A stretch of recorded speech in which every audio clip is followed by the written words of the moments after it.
السلام عليكم ورحمة الله وبركاته. الحمد لله وحده والصلاة والسلام على من لا نبي بعد. فقد قال تعالى في قرآنه الكريم: إن تنصروا الله ينصركم ويثبت أقدامكم. আল্লাহ রাব্বুল আলামিন সূরা মুহাম্মাদের এই 7 নম্বর আয়াতে বলছেন, ইয়া আইয়ুহাল্লাযীনা আমানু ইন তানসুরুল্লাহা ইয়ানসুরকুম ওয়া ইউসাব্বিত আকদামাকুম। হে ঈমানদারগণ, তোমরা যদি আল্লাহকে সাহায্য করো তাহলে তোমাদেরকে আল্লাহ সাহায্য করবেন। ওয়া ইউসাব্বিত আকদামাকুম, এবং তোমাদের পথকে দৃঢ় করবেন, তোমাদেরকে দৃঢ় পথ রাখবে। এটা হলো সূরা মুহাম্মাদের 7 নম্বর আয়াত। তাহলে আল্লাহকে সাহায্য করলে আল্লাহ আমাদেরকে সাহায্য করবে। আর আল্লাহকে সাহায্য না করে আল্লাহর বিরুদ্ধে যদি জড়িয়ে যান, আল্লাহর বিরুদ্ধে যদি জিহাদ ঘোষণা করেন, যুদ্ধ ঘোষণা করেন, তাহলে কিন্তু আল্লাহ তার সাথে তার বিরুদ্ধে যুদ্ধ করার স্বাদ শিখিয়ে দিবে, চাপিয়ে দিবে। তো এই আয়াতে আল্লাহ রাব্বুল আলামিন আমাদেরকে বলছেন কিভাবে সাহায্য পেতে হবে। ইন তানসুরুল্লাহা ইয়ানসুরকুম, যদি তোমরা আল্লাহকে সাহায্য করো তাহলে আল্লাহ সাহায্য করবেন। এর বিপরীত কি হতে পারে? আমরা যদি সাহায্য না করি আল্লাহকে, আল্লাহ সাহায্য করবে না। আল্লাহ কি সাহায্যের মুখাপেক্ষী আমাদের? না। এর ব্যাখ্যা হলো যে আমরা যদি আল্লাহকে সাহায্য করি, মানে তার বিধিবিধানকে মেনে তার পক্ষ থেকে প্রতিহত করে, যেমন আল্লাহকে গালি দিচ্ছে বা আল্লাহর রাসূলকে গালি দিচ্ছে, এমত অবস্থায় আল্লাহর সাহায্য কেমন হবে? আল্লাহর পক্ষ থেকে প্রতিহত করবে, নাস্তিকদের জবাব দেওয়ার চেষ্টা করবে, উচিত জবাব দেওয়ার চেষ্টা করবে। এটা ডাক্তার জাকির নায়েক করে থাকে, এবং আরো অন্যান্য ব্যক্তিরা তাদের যার যার পরিসর থেকে করে থাকে। তো আল্লাহর পক্ষ থেকে সাহায্য করা মানে আল্লাহকে সাহায্য করা, তার দ্বীনকে পালন করার মাধ্যমে, তার অনুশাসনকে ফলো করার মাধ্যমে। আর তাকে সাহায্যহীন ছেড়ে দেওয়া মানে তাকে অনুসরণ করলেন না, তার রাসূলকে অনুসরণ করলেন না, তার নিদর্শনকে ফলো করলেন না, নিজ মতে চললেন, মন গড়া বিধিবিধান দিয়ে নিজে পরিচিত হলেন, দেশকে পরিচালনা করলেন। এটা কি আল্লাহকে সাহায্য করা হলো? আল্লাহকে সাহায্য না করার শামিল। সূরা মুহাম্মাদে আল্লাহ রাব্বুল আলামিন এভাবে বলেছেন। আল্লাহ রাব্বুল আলামিন তিনি কাদেরকে জমিনে প্রতিষ্ঠা দান করেন, মানে জমিনের ভিতরে কাদেরকে তিনি নেতৃত্ব কর্তৃত্ব দান করেন, এ মর্মে আল্লাহ রাব্বুল আলামিন আমাদেরকে বলছেন মাপকাঠি হিসেবে, وعد الله الذين آمنوا منكم وعملوا الصالحات لا يستخلفنهم في الأرض كما استخلف الذين من قبلهم ولا يمكنن لهم دينهم الذي ارتضى لهم ولا يبدلنهم من بعد خوفهم أمنا يعبدونني لا يشركون بي شيئا। আল্লাহ রাব্বুল আলামিন এখানে বলছেন ওয়াদ আল্লাহ, আল্লাহ ওয়াদা করেছে, আল্লাহ ওয়াদা করেছে তোমাদের মধ্যে যারা ঈমান এনেছে, ওয়া আমিলুস সালিহাত, সৎকর্ম করেছে, তাদেরকে আল্লাহ ওয়াদা করেছে, লা ইস্তাখলিফান্নাহুম ফিল আরদি, তাদেরকে তিনি খেলাফত দান করবেন জমিনের বুকে, পৃথিবীতে, মানে তাদেরকে তিনি প্রতিষ্ঠিত করবেন। যারা ঈমান এনেছে তাদের মধ্যে থেকে এবং সৎ আমল করেছে, ওয়ালা ইউবাদদিলা ওয়ালা ইউমাক্কিনা লাহুম দীনাহুমুল্লাযী ইরতাদা লাহুম, এবং তাদেরকে এমন দ্বীনের প্রতিষ্ঠা দান করবেন যেটা তিনি মনোনীত করেছে, মানে দ্বীন ইসলামকে প্রতিষ্ঠিত করবেন তাদের জন্য। তারা দ্বীন ইসলাম পালনে কোনো ভীত, শঙ্কিত, বাধাপ্রাপ্ত হবে না। ওয়ালা ইউবাদদিলান্নাহুম মিন বা'দি খাউফিহিম আমনা, এবং তাদের ভয় ভীতির পরে আল্লাহ তাদেরকে নিরাপত্তা দান করবেন। মানে তাদেরকে নিরাপত্তা দিয়ে তাদের ভয় ভীতিকে আল্লাহ দূরীভূত করে দেবেন। শর্ত কি? ইয়াবুদুনানি ওয়ালা ইউশরিকু বিশাইআ, ইয়াবুদুনানি ওয়ালা ইউশরিকুনা বিশাইআ, তারা ইবাদত করবে শুধু আমার, ওয়ালা ইউশরিকুনা বিশাইআ, এবং আমার সাথে কোনো কিছুকে শরীক করবে না। তো যে সমস্ত ঈমানদার এবং সৎ আমলকারী তাদেরকে আল্লাহ প্রতিষ্ঠা দান করবে। আর প্রতিষ্ঠা কিভাবে দিবেন? তাদের দিনকে, যেটা আল্লাহ মনোনীত করেছেন, এটা তাদেরকে প্রতিষ্ঠা দান করবেন, তাদেরকে এটা পালনের শক্তি সামর্থ্য দান করবেন। আর তাদের ভয় ভীতিকে কি করবেন? পাল্টিয়ে নিরাপত্তায় পরিণত করবেন। এটা সূরা নূরের 55 নম্বর আয়াত। এখানে আল্লাহ তাহলে কি বললেন? যাদেরকে আল্লাহ প্রতিষ্ঠিত করবেন, মানে ক্ষমতা দান করবেন জমিনের বুকে, তাদের হলো এই গুণ যে তারা ঈমান আনবে এবং সৎ আমল করবে। তাহলে তাদেরকে এই পুরস্কার দিবেন। তাদের 8টা পরিচয় বলেছেন, মানে তাদের এই পুরস্কারের কারণ হিসেবে বলেছেন ইয়াবুদুনানি, মানে শর্ত দিয়েছেন ইয়াবুদুনানি, তারা আমার ইবাদত করবে, ওয়ালা ইউশরিকুনা বিশাইআ, এবং আমার সাথে কোনো কিছুকে শরীক করবে না।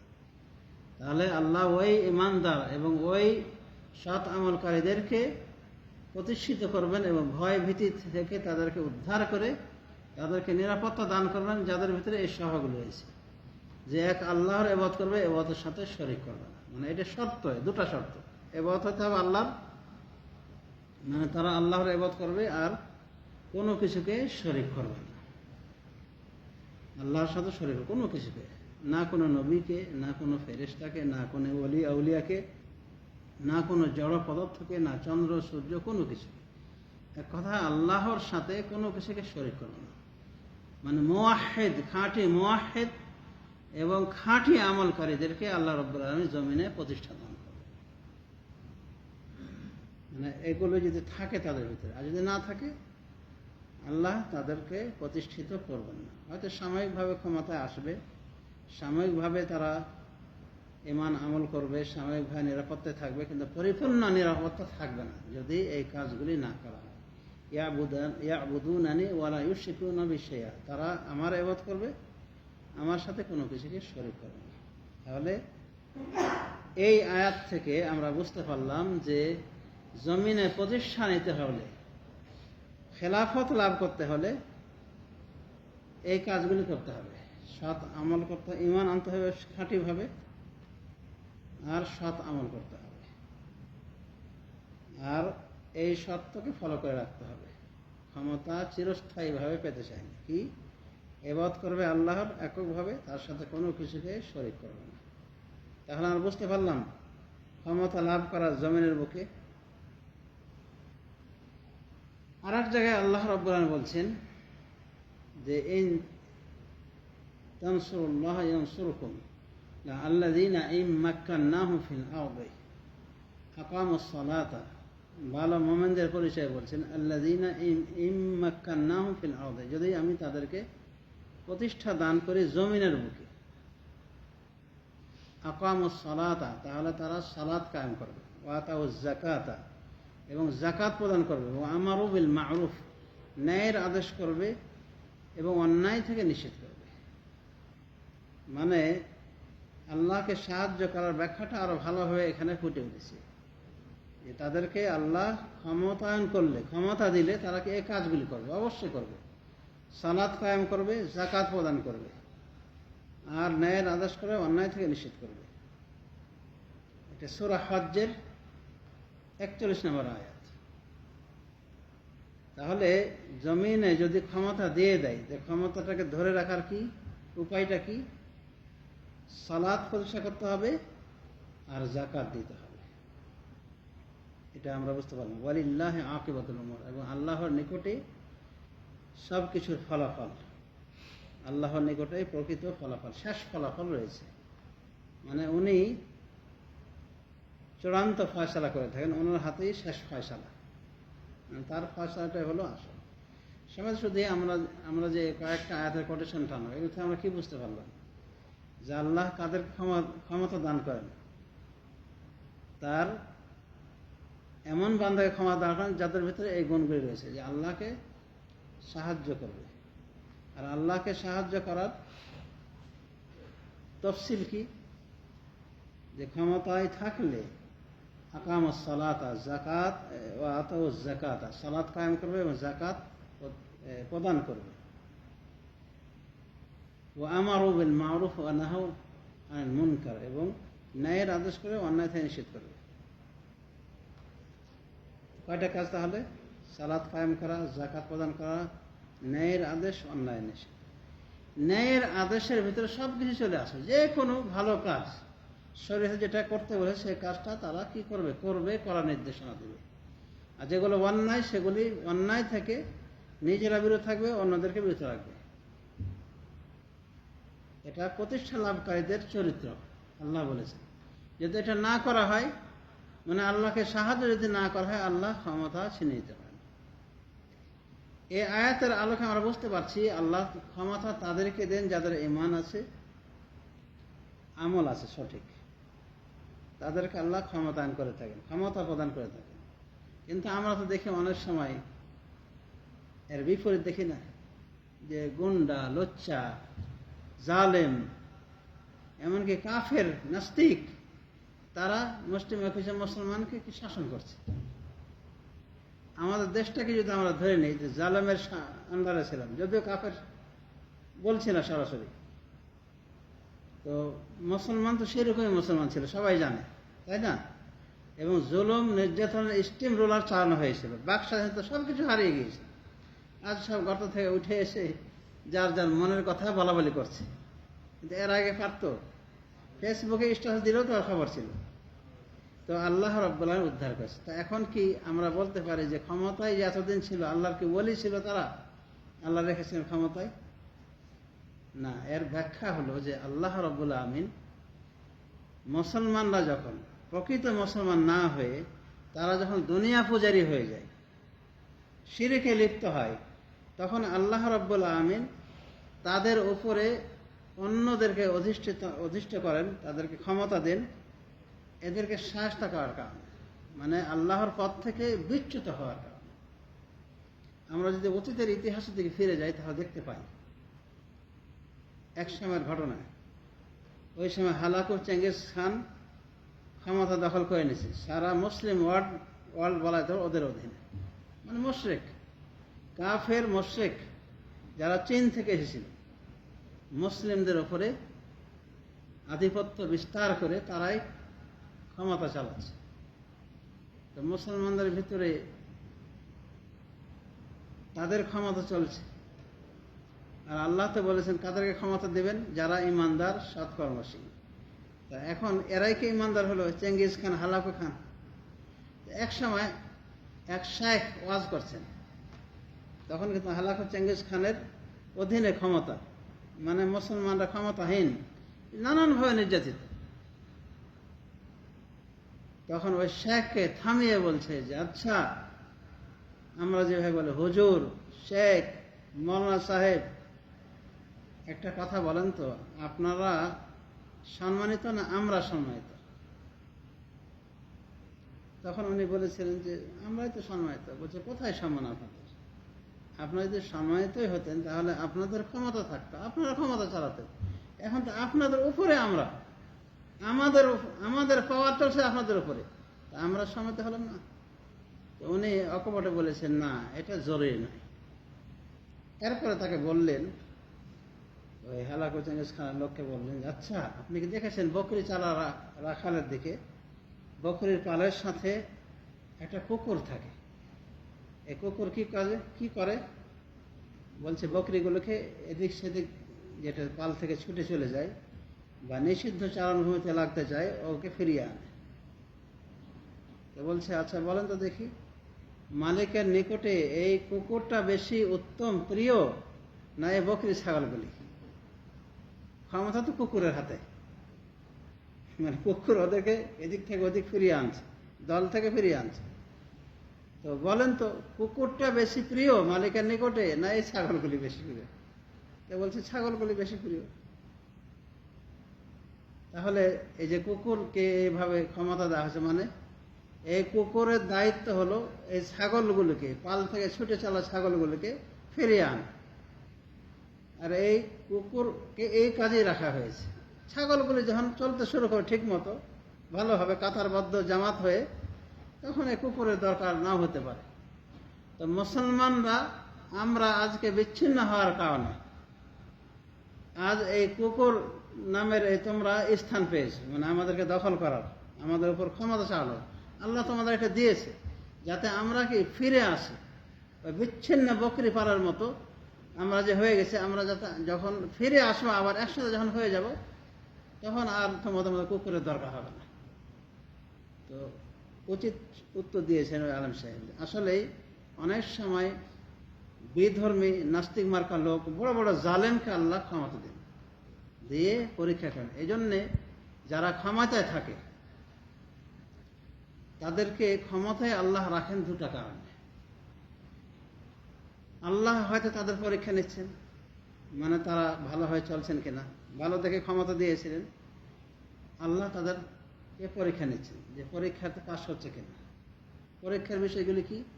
আল্লাযীনা ইম্মাক্কান্নাহুম ফিল আরদ, আল্লাহ বলছেন ওই সমস্ত লোক যাদেরকে সাহায্য করবেন আল্লাহ, তারা হলো এমন যাদেরকে ক্ষমতা দেওয়া হলে জমিনের বুকে, পৃথিবীর বুকে, আকামুস সালাতা, সালাত কায়েম করবে, ওয়া আতাউজ যাকাতা, যাকাত প্রদান করবে, ওয়া আমারু বিল মা'রুফ, ন্যায়ের আদেশ করবে, অন্যায় নিষেধ করবে। আচ্ছা, আমি প্রশ্ন যদি করি যে দুনিয়ার বুকে, আসমানের নিচে, জমিনের উপরে সব থেকে ন্যায় কোনটা, ভালো কাজ কোনটা, যেটার আদেশ করা উচিত, নিজে পালন করা উচিত এবং অপরকে আদেশ দেওয়া উচিত, ক্ষমতাশীলদেরকে আদেশ করা উচিত যে তোমরা এটা করো, সব থেকে বড় ন্যায় কোনটা বলেন? কিসের আদেশ দেওয়া? সৎ কাজের আদেশই তো বললাম। তো বড় সৎ কাজ কোনটা, যার আদেশ দেওয়া উচিত? তাওহীদ।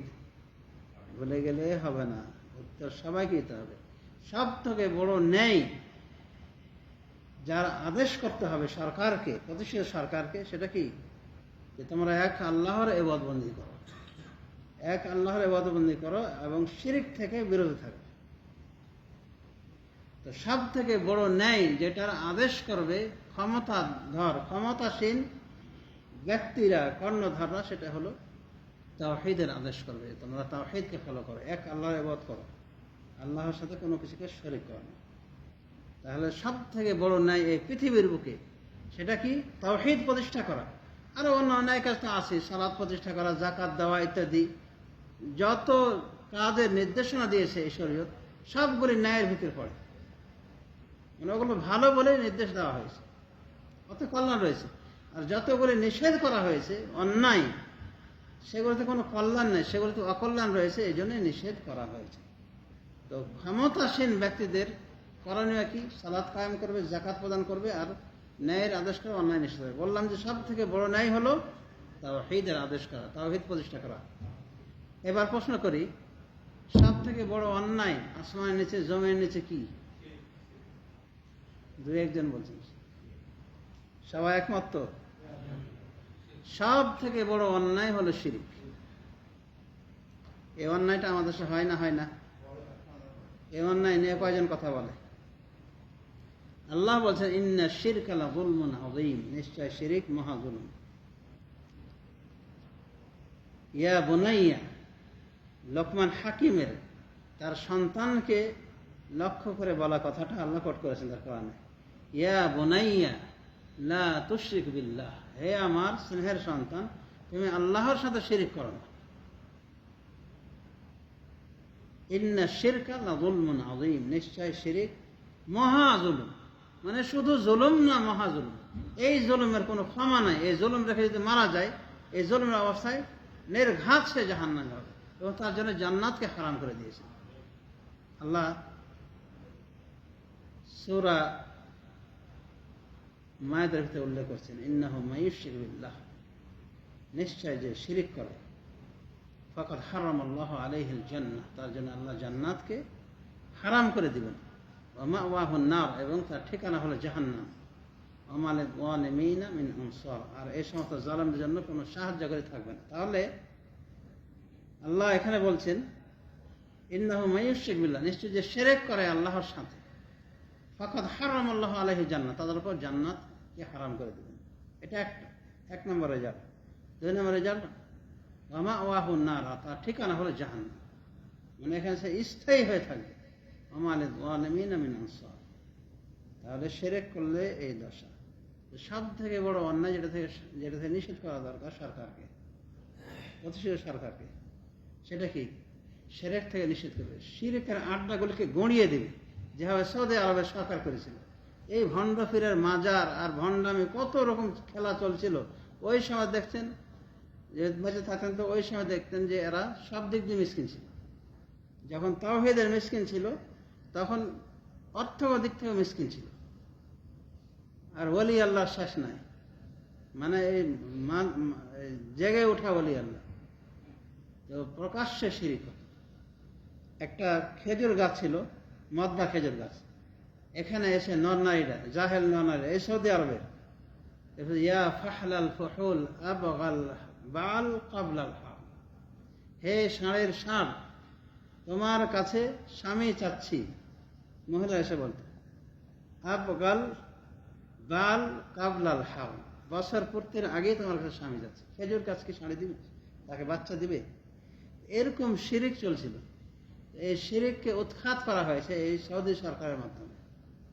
এবং একজন শেখ ছিলেন, অত্যন্ত জ্ঞানী, বিচক্ষণ এবং অকুত ভয় এক শেখ ছিলেন, যার নাম মোহাম্মদ আব্দুল ওয়াহাব। উনি রাজাকে বুঝাতে সক্ষম হয়েছিলেন যে, রাজা মশাই, আপনি আপনার ক্ষমতার লাঠি চালা থাকেন, আর আমি আমার জবানের বক্তৃতা চালা থাকি। এইভাবে একমত হয়ে আজও রাজ পরিবার, শেখ মোহাম্মদ বিন সৌদ পরিবার তার সাথে রয়েছে, এই শেখের পরিবারের সাথে আছেন, একমত তোমার ফতোয়া আর আমার কাজ। এই শিরিকের আড্ডাগুলি যখন গড়িয়ে দিয়েছে, আস্তে আস্তে দেখেন মাথা গজিয়ে উঠছে। স্বর্ণের খনি, রূপার খনি, তেলের খনি, মদিনার অদূরে ইদানিং বের হলো কি, কিসের খনি বের হয়েছে বলেন? স্বর্ণের খনি। তো এই যে মিসকিন যখন ছিল, ধর্মের যখন মিসকিন ছিল, আল্লাহ তাদেরকে মিসকিন করে রেখেছিল। ধর্মের মিসকিন মানে এই সব ভণ্ড ফিরে মাজারে ভরা ছিল। আর কিছু তো ভালো ভালো মানুষেরও মাজার করেছিল, বড় বড় বিল্ডিং করে, যেমন সাহাবায়ে কেরামের। এগুলো তারা গড়িয়ে সুন্নাহ মতো করে দিয়েছে। তারপরে আল্লাহ বরকত দান করেছে। তো প্রতিষ্ঠিত সরকারের এটা দায়িত্ব, কারণ এটা সব থেকে বড় অন্যায় শিরক করা। আল্লাহকে বাদ দিয়ে বাবার কাছে ধর্ণা ধরা, বাবা আমাকে ছেড়ে দাও, মেয়ে দাও, বিপদ উদ্ধার করো। আরে বাবা তো নিজেই বড় বিপদে, মাটির তলে গিয়ে মাথা তুলে উঠতে পেরেছে কোনোদিন? কিন্তু এই মুশরিকের দলগুলি এতটাই মুশরিক, এতটাই মানে শয়তান তাদের মগজে পেশাব করেছে যে এই জ্ঞানটুকু ফিরানো, যে তো কিছু দিতে পারো না, একই তো আমরা মাটি দিয়েছি, গোসল টোসল করে এই মাটি দিয়েছি, দাফন করেছি, না দাফন করলে হয়তো কুত্তায় খেয়ে শেষ করে দিত। এই যে শিরিক এর আড্ডা বয়ে চলেছে, আপনি ক্ষমতায় গিয়ে এগুলো নিয়ে কথা বলেন না। যদি না বলেন, তাহলে আপনার ক্ষমতাটা পরীক্ষার ক্ষমতা। ক্ষমতা দিয়ে রাখতে পারেন, আর দেখবেন আল্লাহ যে এই কাজগুলি হয় কিনা, সালাত কায়েম হচ্ছে কিনা, যাকাত প্রদান হচ্ছে কিনা, আর ন্যায়ের আদেশ হচ্ছে কিনা, অন্যায় নিষেধ হচ্ছে কিনা। সৌদি আরবের জমিনে মানুষ মাত্র পাপ হতেই পারে, কিন্তু তাওহীদের বিষয়টা মিয়া এক নম্বরে রয়েছে। এবং ওদের রিক্সা চালক তাওহীদ যতটা বুঝে, আমাদের বড় হুজুর, দেশীয় পড়া বড় হুজুরও বুঝেন, দেখবেন সমস্ত গা ওই শিরকি তাবিজ মুক্ত, নাই তাবিজ, তারপরে খাসির মোটা, এই মোটা তাবিজ। সমস্যা আছে কুয়েতের জমিনে একটা মূর্খ একটা ট্যাক্সি চালক, তার ভিতরে দেখতে পাবেন না এই তাবিজ করে লটকানো আছে। কিন্তু হুজুর, কত হুজুর পাবেন, হাজার হাজার হুজুর পাবেন, যারা কি তাবিজের ডিলার, তাবিজ দিচ্ছে, হুজুর হয়ে তাবিজ বিক্রি করছে। তাবিজের বই, সে বই লেখা হামান, ফেরাউন, কারুন, ইবলিস, হক্কানি পীরের এগুলো তাবিজ, মানে আল্লাহর কোনো নামই নাই। শয়তান, ইবলিস, হামান, ফেরাউন, কারুন, এই বড় বড় কাফের, মুশরিক, ইবলিস, শয়তানের নামে ওর তাবিজ। এই তাবিজ নাকি বেঁধে রাখলে স্বপ্ন দোষ হবে না, রাতে পেশাব হবে না, ঘন ঘন পেশাব যারা করে। সরমনি সাহেবের তাবিজ কবজের কেতাবে লেখা আছে। এটা কি? হক্কানি পীরে যদি এই অকাম করে, তাহলে ভালো যারা যারা ভালো পীরে যারা বোতলানি পীর, ভণ্ড পীর, একেবারে প্রকাশ্য ভণ্ডামি করে লিপ্ত, তারা আরো কত খারাপ হতে পারে। তো ক্ষমতায় গেলে এই কাজগুলি করা দায়িত্ব সরকারিভাবে, যে মাজারগুলিকে গুড়িয়ে একবারে সমান করে দিতে হবে। এটা হলো আল্লাহর নির্দেশনা, রাসূলুল্লাহ সাল্লাল্লাহু আলাইহি ওয়াসাল্লামের নির্দেশনা। আবুল হাইয়াজ আসাদিকে আলী রাদিয়াল্লাহু আনহু বলেন যে, হে আবুল হাইয়াজ, আমি তোমাকে পাঠাবো না ওই কাজের জন্য যে কাজটা স্বয়ং রাসূলুল্লাহ সাল্লাল্লাহু আলাইহি ওয়াসাল্লাম আমাকে নির্দেশনা দিয়ে পাঠিয়েছিলেন। বলেছিলেন যে মদিনায় যত উঁচু উঁচু কবর পাবে এগুলোকে সমান করে দিবে, আর যত মূর্তি ছবি পাবে এগুলোকে কি করবে, ভেঙ্গে চুরমার করে দিবে, বা ফটো আঁকে লেখা হবে ওগুলো মিটিয়ে দিবে। মাশাআল্লাহ বলা যেতে পারে বর্তমান ছেলেপিলেরা, ছাত্র আন্দোলনের, তারা এটাকে গুঁড়িয়ে দিচ্ছে। কি নিয়েতে গুঁড়াচ্ছে সেটা তারা ভালো, যদি ধর্মীয় অনুভূতি থেকে গুঁড়িয়ে দেয়, এটা একটা হাদিসের উপর আমল করলো, তখন তারা সওয়াবও পাবে। হ্যাঁ, তো যা হোক, নিয়ত নির্ভরশীল। তো এই কাজটা কিন্তু খুব সুন্দর করছে, আল্লাহ তাদের জাযায়ে খায়র দান করুন। সমাজে শুদ্ধি, তাহলে বুঝতে পেরেছেন ক্ষমতায় আল্লাহ টিকান রাখেন কিছু সময়ের জন্য, খারাপ মানুষকেও রাখেন। সেটা কি পরীক্ষামূলক, সেটা ঘটনা থেকে বুঝতে পারলেন, বাগদাদের ঘটনা থেকে বুঝতে পারলেন। আলম সাহেব উত্তর দিয়েছেন, বকরির পাল এবং বকরির পাল সাথে চড়ে ফিরে মাতবরি করা কুকুরটার উদাহরণ দিয়েছিলেন। তো অনেক সময় এরকম করে আল্লাহ রাব্বুল আমিন পরীক্ষা নেন মুসলমানদের ভিতরে, এই মানে তাদের কিছু দোষ ত্রুটি থাকার কারণে। তো আল্লাহ রাব্বুল আমিন অনেক সময় ওদেরকে পরীক্ষা করেন, ক্ষমতাসীনকে, যে তারা ক্ষমতায় গেলে যে যে কাজ আমি দায়িত্ব দিয়েছি, মানে আল্লাহ রাব্বুল আমিনের কথা, যে এগুলি দায়িত্ব উনি দিয়েছেন, সেই দায়িত্বগুলি পালন করছে কিনা। সালাত কায়েম করা, যাকাত প্রদান করা, আর কি করা, ন্যায় আদেশ করা, অন্যায় নিষেধ করা। সৌদি আরবে আমি থাকাকালীন দেখে এসেছি সালাতের 15 মিনিট আগে, সেটা এখনো চলমান আছে আলহামদুলিল্লাহ। বড় বড় মতোয়া, এই বড় দাড়ি, সালা ওটা বললেই ব্যবসায়ীদের পিলেছেন করতে, যে না এখনই বন্ধ করতে হবে দোকান। একটু দেরি হলে ওই মতোয়া এই বড় তালা নিয়ে গাড়িতে আসে, তালাটা দিয়ে ঝুলিয়ে দেবে ওর দোকানে। খুললে কিভাবে করবি, কত খড়কুটা পুড়াতে হবে, তাকে শেষ করতে হবে এই তালা উদ্ধার করার জন্য। এই ভয়ে সন্তুষ্ট হয়ে গেল। একদিনের ঘটনা, আমি তো নিজেই সাক্ষী। মকফর থেকে আমার ইসলামী সেন্টারে কল এসে বলছে, ওখান থেকে একটা মতোয়া পাঠাও, বাঙালি মতোয়া, মানে বাঙালি দায়কে পাঠাও, এখানে কিছু বাঙালি ধরা খেয়েছে, ওর নিয়ে আসা হয়েছে। ওরা ওই নামাজের টাইমে ওই আড্ডা দিতেছিল বাঙালি মার্কেটে, ওই জুবাইল শহরের ঘটনা। তো গেলাম, সব বাঙালি মানে একসাথে ধরে আনছে, আসলেই বাঙালি, হিন্দি নাই ওখানে, কারণ বাঙালি মার্কেটে বাঙালি ঘুরে বেশি। তো এদেরকে অনেককে আমি চেহারা সহ দেখতে পেয়েছি, যে এদেরকে তো চিনতাম আমি, যে নামাজ ফাঁকি দিয়েছে ওই সময় ধরা পড়েছে, ধরে হাজির করেছে। ওদেরকে একটা বোঝাও, নামাজ ছেড়ে দেওয়ার কত গুনাহের কাজ, একটা বোঝাও, ওয়াজ করো। আর এটাও বলে দাও যে এই যে তোমাদের ফটো নেওয়া হলো, একামা নেওয়া হলো, ফটো রাখা হবে, আর একবার যদি এরকম কিছু দেখা যায়, আড্ডা দিয়েছিস নামাজের টাইমে, একবারে সোনার বাংলাদেশ, সেখানে তুমি জয় বাংলা করো আর জয় বন্ধ করো, তোমাকে বিদায়। এটা যখন বলা হয়েছে, এটা বললা হলো, এদিকে ওয়াজও করলাম আমি, আর বাংলাতে মানে নির্দেশনা, সরকারি নির্দেশনা বুঝাই দিলাম। আলহামদুলিল্লাহ। তো ওই লোকগুলি আশা করি অনেকেই হেদায়েত হয়ে যাবে। হেদায়েত না হলে অন্তত আড্ডাবাজি করবে না নামাজের টাইমে। এমনও দেখা গেছে কিছু কিছু বাঙালি যখন মতরা এসেছে নামাজের টাইমে বাইরে কেন, তখন বাঁচার জন্য বলছে আনা কাফের, বলছে আমি কাফের, নাউজুবিল্লাহ। আসলে তো বেনামাজি এক প্রকার কাফেরই, কিন্তু ও বাঁচার জন্যে বলছে কাফের। কাফের কথা নামাজ পড়ার জন্য নিয়ে যাবে না, যত ইসলামী সরকার, ওদের ধর্মে তো স্বাধীনতা আছে, বুঝেছেন। এই যে দেখেন, আল্লাহ রাব্বুল আমিন তাদের ভিতরে বারাকাহ দান করেছেন, এবং আল্লাহ রাব্বুল আমিন তাদেরকে প্রতিষ্ঠিত করে রেখেছেন। তাওহীদ এবং শিরক, এই বিষয়টা যে সরকার বুঝেছে এবং সে অনুযায়ী আমল করেছে, যে সরকারি তাওহীদ প্রতিষ্ঠা করবে এবং শিরককে উৎখাত করবে, উৎখাতে ভূমিকা নেবে, এই সরকারকে আল্লাহ প্রতিষ্ঠা দেবেন, যেভাবে সৌদি সরকারকে আল্লাহ প্রতিষ্ঠা দান করেছেন। 7 বছর সময় তারা পার করে দিয়েছে তাদের ক্ষমতা, আল্লাহ তাদেরকে লাঞ্ছিত করেন। শেখ মোহাম্মদ আব্দুল ওয়াহাব এই দাওয়াত যখন প্রচার শুরু করেন, তখন তাকে কিভাবে উনি প্রতিষ্ঠিত হন? শেখ মোহাম্মদ আব্দুল ওয়াহাবের ওয়াজ শুনেন ওই সময় রানী মানে মোহাম্মদ সৌদের সম্ভবত তার স্ত্রী তার ওয়াজ শোনেন। ওয়াজটা খুব হৃদয়গ্রাহী লাগে এবং খুব ভালো লাগে, মানে তাওহীদের ওয়াজ এবং শিরিক যে উৎখাত করতে হবে, প্রচলিত সে যুগের শিরিক বুঝতে পারে যে খেজুর গাছের কাছে কি চাইতো, মানে বাচ্চা চাইতো মেয়েরা। এখনো যেমন তাহেরি বাবা তাহেরি সাহেব বলে যে আল্লাহ ধন রসুল দিয়া আল্লাহ গেছেন গায়েব হয়ে, রসুল খাজা পায় শুয়ে নাজিলে। এই জাতীয় লোক ছিল কিন্তু ওই সময়। তো পিটিয়ে ওদেরকে এই জমিন থেকে শেষ করে দেওয়া হয়েছে, বিদায় করে দেওয়া হয়েছে। তখন থেকে আর দেখতেই পারে না, কিছু বললেই বোঝে এটা ওয়াহাবি, মানে শিরকের বিরুদ্ধে কিছু বললেই ওয়াহাবি, তাওহীদের পক্ষে কিছু বললেই ওয়াহাবি, কোরআন হাদিসে দলিল দিয়ে বললেই ওয়াহাবি। বুঝেছেন তো? ওয়াহাবি মানে ওই আব্দুল ওয়াহাবের দিকে নিসবত করে। তো সমাজে শুধু তাহলে আল্লাহ প্রতিষ্ঠা দান করেন ওই ব্যক্তিদেরকে যাদের এই গুণাগুণ রয়েছে, ঈমান আছে, সৎ আমল আছে, মানে সৎ ঈমান সৎ আমল রয়েছে, তাদেরকে ক্ষমতা দেন।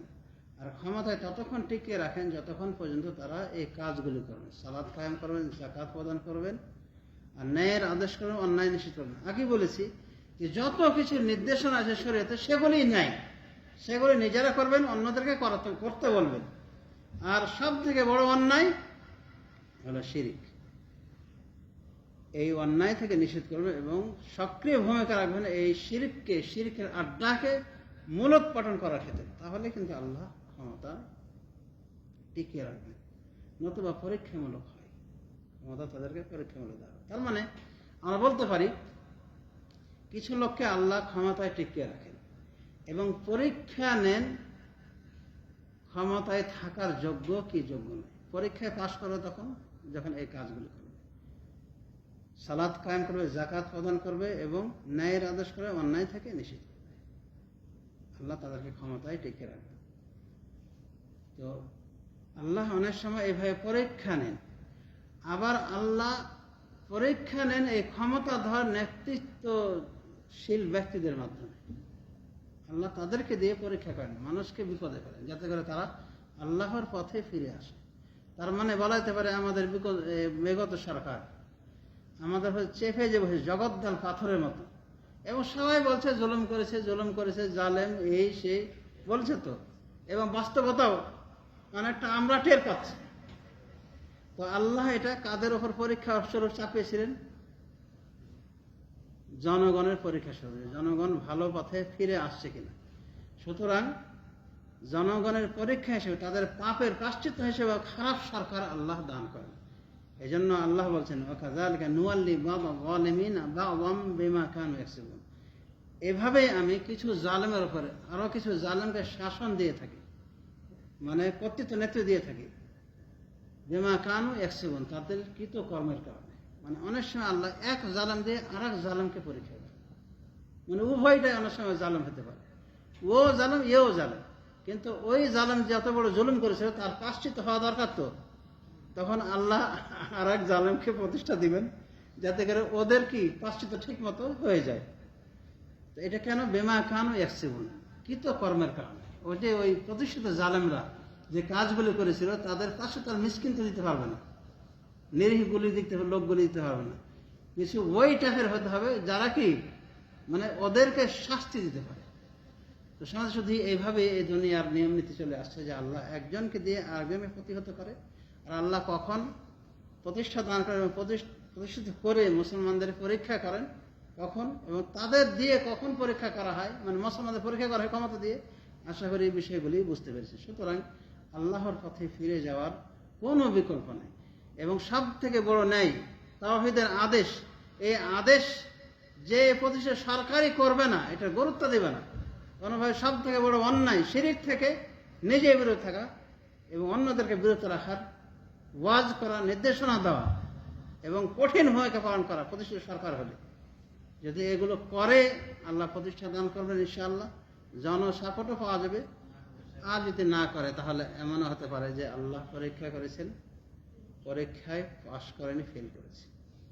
আজ আমরা সবার মুখে শুনি অনেক অনেক জুলুম হচ্ছে, জুলুমের প্রতিকারের জন্য তো এগুলো হয়েছে, তাই না? মানে জালেমকে ভাগ্যে দেওয়া হয়েছে। আচ্ছা, জমির উপর সব থেকে বড় জুলুম কি, এটা নিয়ে কেউ কথা বলছে? এইটাকে কেউ কথা বলে না। হ্যাঁ, তার মানে তাওহীদের জ্ঞান নাই, তো তাওহীদের জ্ঞান নাই, শিরকেরও জ্ঞান নাই। তো যা হোক, আল্লাহ রাব্বুল আমিন এতটুকু জ্ঞান যেন দান করেন নব সরকারকে, নবপ্রতিষ্ঠিত সরকারকে, প্রতিষ্ঠিত হতে যাচ্ছে যে সরকার, এতটুকু যেন জ্ঞান দান করেন, যেন শিরক না করে, তাওহীদবাদী হন। আমরা তো বিগত যে কোনো সরকার দেখেছি শিরিক দিয়ে শুরু করে। নির্বাচনের আগে শাহজালাল বাবার মাজারে যায়, শাহজালাল বাবার মাজারে গিয়ে কি করে? হ্যাঁ, সেখানে বাবা থেকে সাহায্য চায়। নাউজুবিল্লাহ।